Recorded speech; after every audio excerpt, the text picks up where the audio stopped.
Hello, this is Aaron, and welcome back to the podcast. We're coming up on the end of February. In fact, this is the last day of February. And so it's the last day of our sponsorship for the month by Gold River Trading Company Tea. Gold River is the official tea of the American frontier. They have great green tea, black tea, they've got herbal teas. There's a lot of great stuff on the website. Check it out, goldriverco.com. That's goldriverco.com. And use discount code REN10, that's RENN10, for 10% off your order. It's quality tea that's not cringe by people who share your values. And so if you're a tea drinker, I would highly encourage you to check it out. So thank you for that.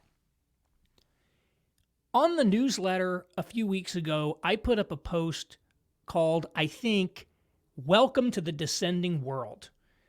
And the idea is we're used to thinking about the world in terms of the first world versus the third world, or the developed world versus the developing world.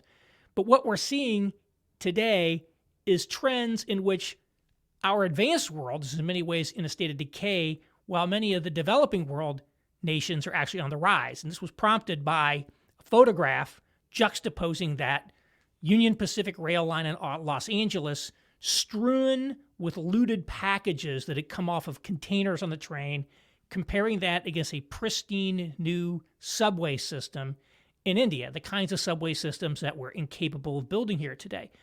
And it says something about what is going on in our society when we do see this state of decay around us.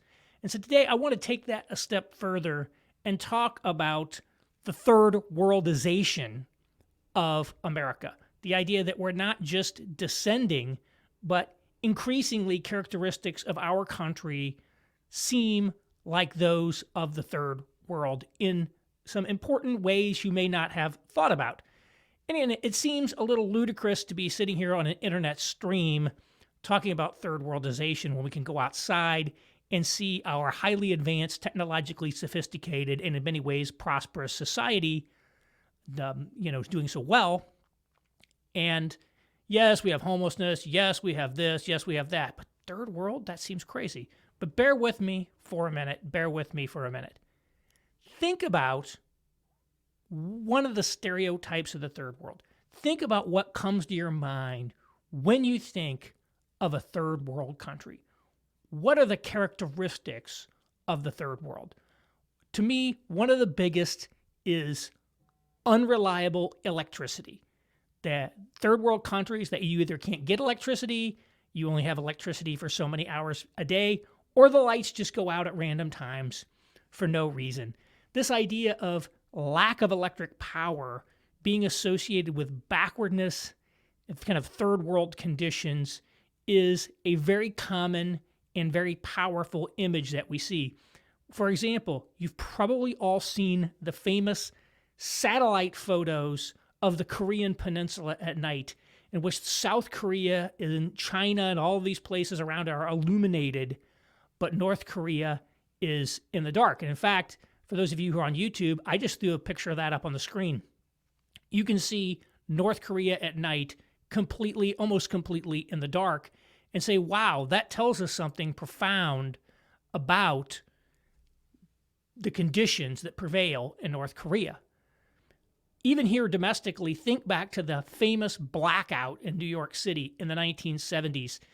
That blackout was considered so emblematic of the state of decay that prevailed in New York and America's cities at that time. It seemed very symbolic, and in fact, it's still something that is talked about in New York today. Anytime the power goes out at all, it's like, oh my gosh, another blackout. It's something that's very important. And I think the key here is we now experience, right here in the United States, increasingly unreliable power supplies. So we think back, California, not that long ago, could happen this year in California again. All of these rolling blackouts happening in California because of fires or the threat of fires in Pacific Gas and Electric's network. Vast tracts of suburban San Francisco having their power shut off, sometimes potentially for days, because they can't keep the lights on. They can't keep the power distributed without burning the state down. Or think about last winter when Texas grid, which was not insulated against the cold, a winter storm happened, outages hit people for days in Texas.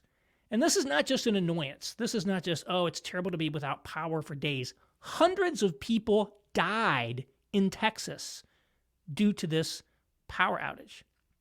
And I highlight both California and Texas to show that this is not just a red state thing or a blue state thing. This really is a United States thing. And it's very easy to look at these anecdotes and say, Aaron, you're just cherry picking the disasters, and that's not necessarily reflective of the system. But I actually have some data to share with you.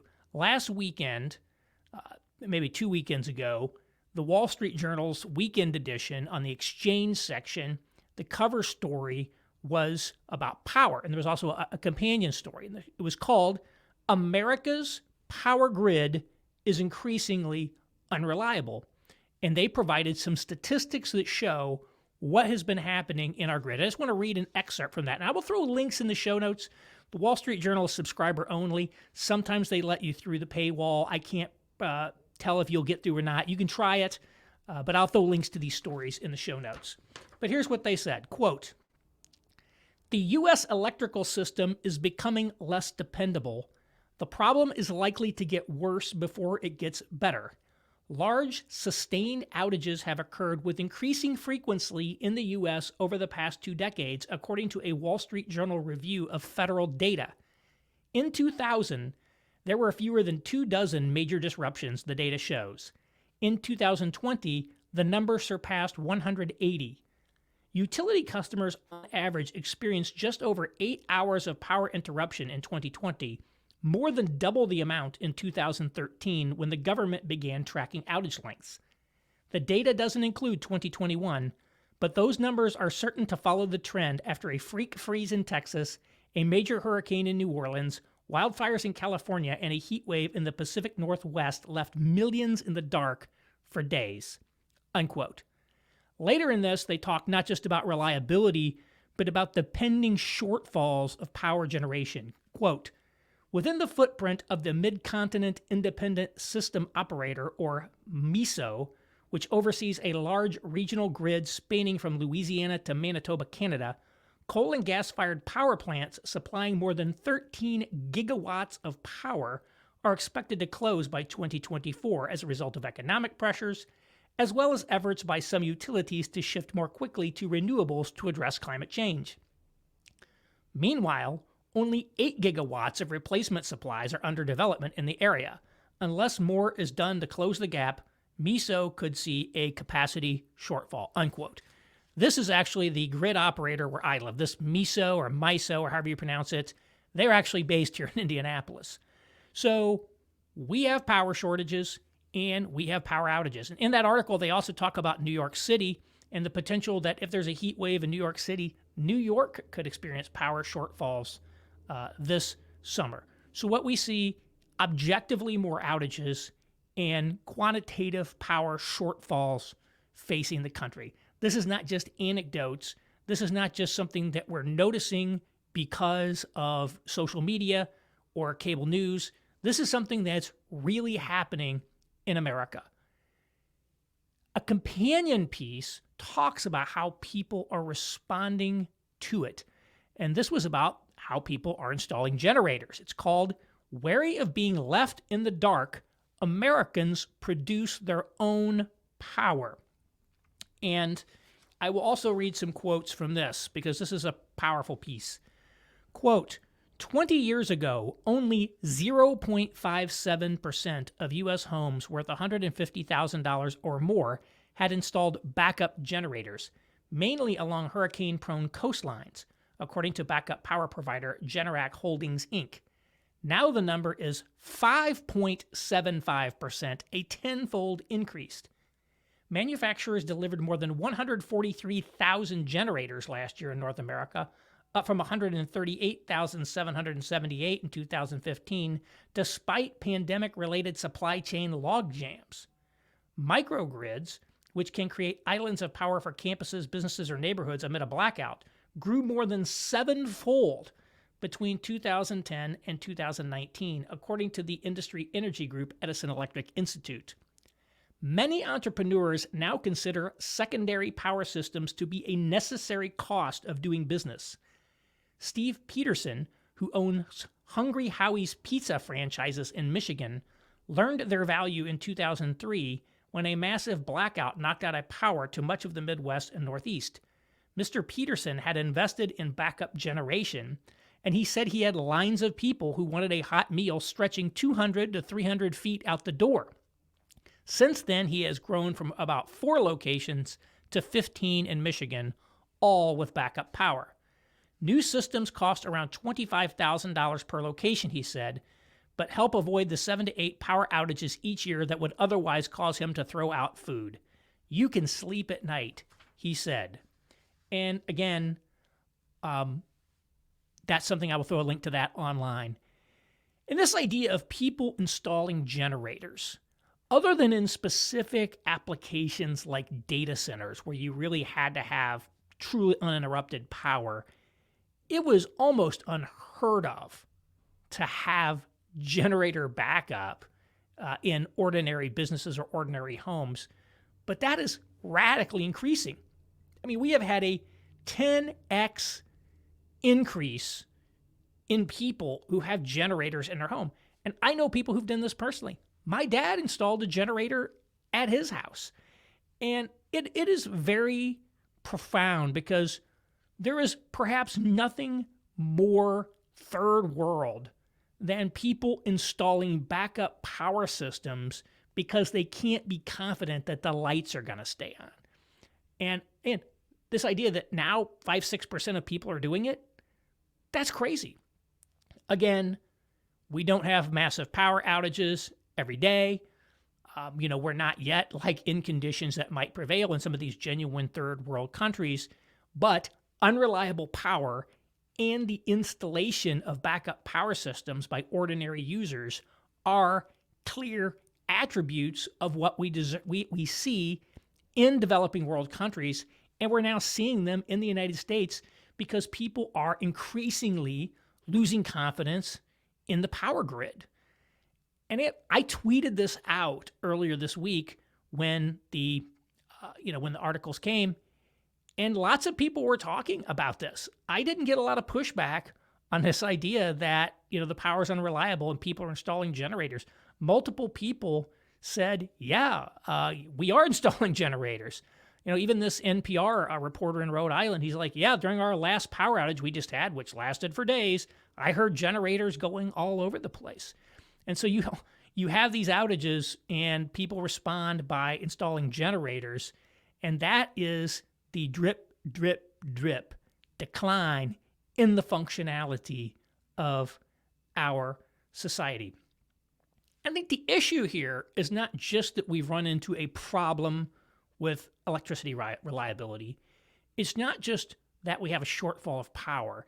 It's that, as with in so many aspects of our society, we don't seem capable of actually doing anything about it. Every time we have one of these power outages, do we actually take real action to do something? We haven't done so to date.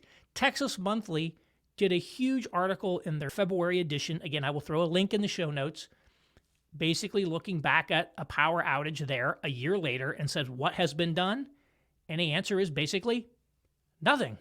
They've done virtually nothing. They've passed some basically toothless regulation.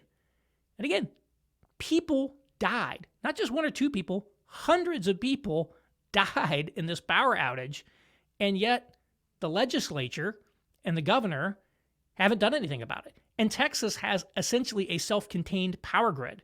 It's not connected to the national power grids that exist in the eastern and western United States because they wanted to keep it under state regulation and not have federal oversight on it. So this is a grid that they own and control. And this shows, again, it's not just about blue states here. People, a lot of conservatives like to blame blue states. They can't solve homelessness. They can't solve crime. I'm here to tell you, red states can't govern either. They don't govern. Why? Well, in the case of Texas, what we see is that they're totally owned and controlled by special interest groups, which is very common in red states. I always say, whenever you hear a red state legislator talk about limited government, you can be sure that he's about to have a giveaway to one of his donors or one of these special interest groups. Oh, we couldn't possibly regulate the electric utilities because that would be big government. That would be bad. We have to have low regulation. But of course, these utilities are big players in basically every state. It's not just red states. Red states and blue states frequently have corruption scandals involving utilities because they're such powerful players. And again, I don't totally object to a little bit of grift if, it keeps the reels of the system functioning and we have functional government as a result. Like people say, you don't want to see the sausage being made in the legislature. But the problem is the power's not even on, the lights aren't on, and these guys aren't doing anything, in part because they're, again, owned and controlled by special interest groups. So I'm not going to pretend to know every single factor that's going into our electricity system here, but I want to go through some things that have happened and which inhibit us from being able to take action. Number one is special interest groups. These utilities are very powerful in places like Texas, and they don't want laws that require them to winterize their facilities. They don't want to pay for it. They don't want to do it. Number two, we've had dramatic complexification of our electrical system in many aspects of our life. So I quoted earlier this grid operator, these regional grid operators. These weren't created that long ago. The idea is to move away from the old school vertically integrated model where each utility has its own generating plants and is responsible for its own power and goes through a traditional regulated process to be more market oriented. We're going to have power generators, power distributors. We're going to be able to buy and sell power across the grid. The price mechanism, the markets will ensure that it all functions well. Well, that's the theory, but as with many things that economists like to tell us, it hasn't necessarily worked out that way. And if you think back about Enron, for those of you who are old enough to remember Enron, they were able to exploit all these rules to essentially print money at California's expense.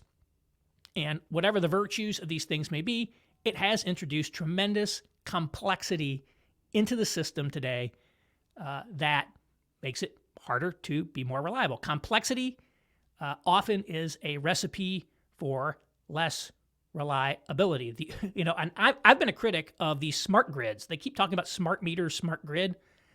I'm like, man, that just introduces the possibility of hacking and state actors shutting down our electric grid.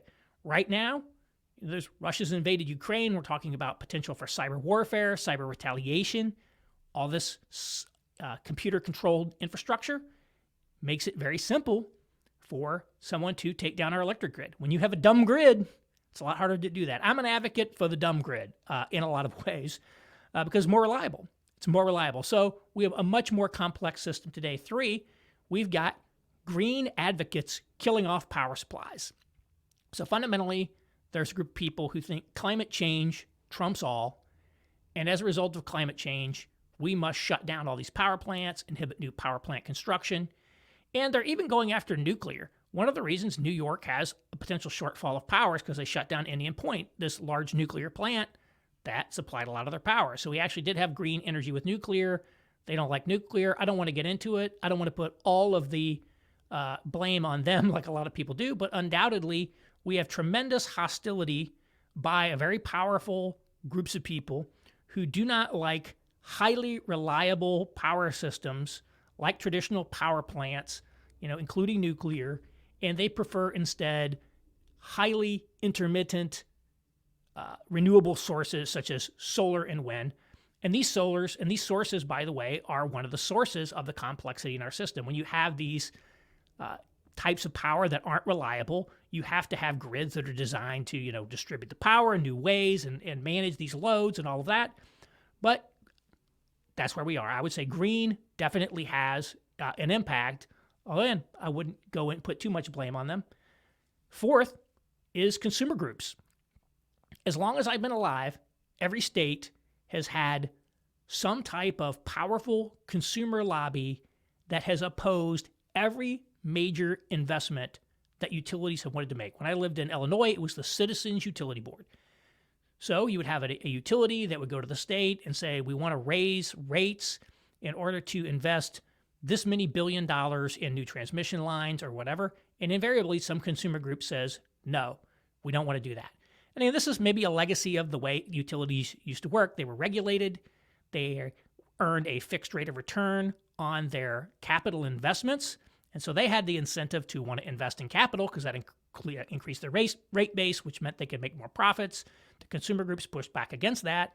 And there's some, again, health in having a consumer groups that are looking out for the consumer's bills. But the net result has been there's been a tremendous inhibition of the ability to invest in our power systems, which many of them, the power plants, the distribution systems, the power lines were built decades ago. And we have just been sweating the assets and not investing. And consumer cheap mindset that the American consumer has, that we have to take responsibility for that. If it's 50 cents cheaper, we're happy to send all of our manufacturing to China to get that deal. Americans are very short-term focused. They're very price dominant in terms of how they think about things.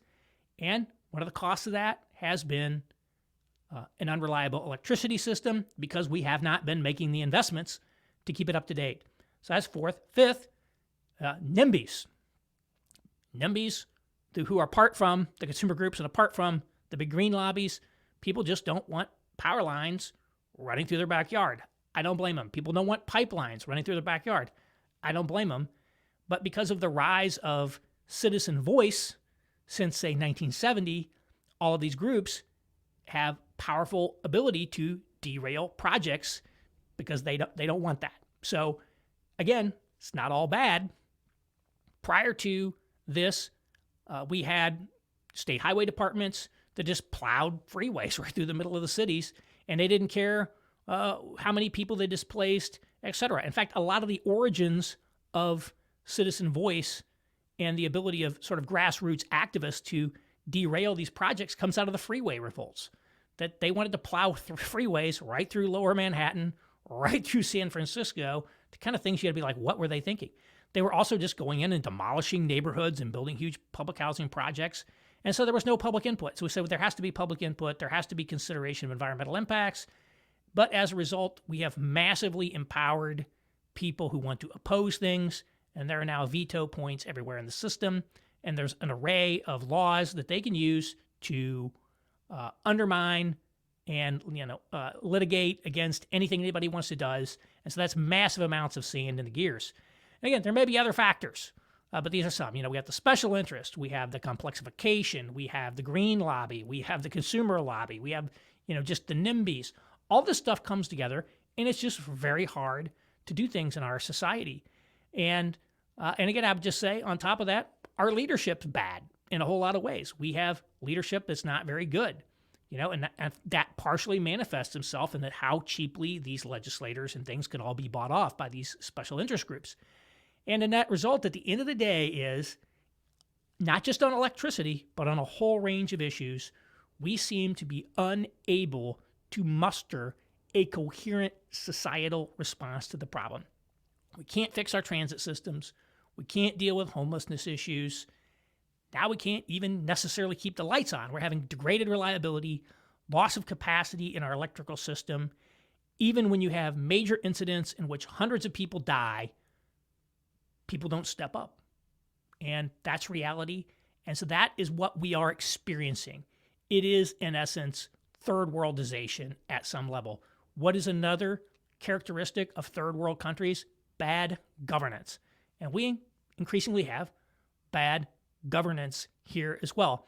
Again, I don't think we've gone off a cliff by any means. Our electric systems are still by and large reliable, but this is telling us something.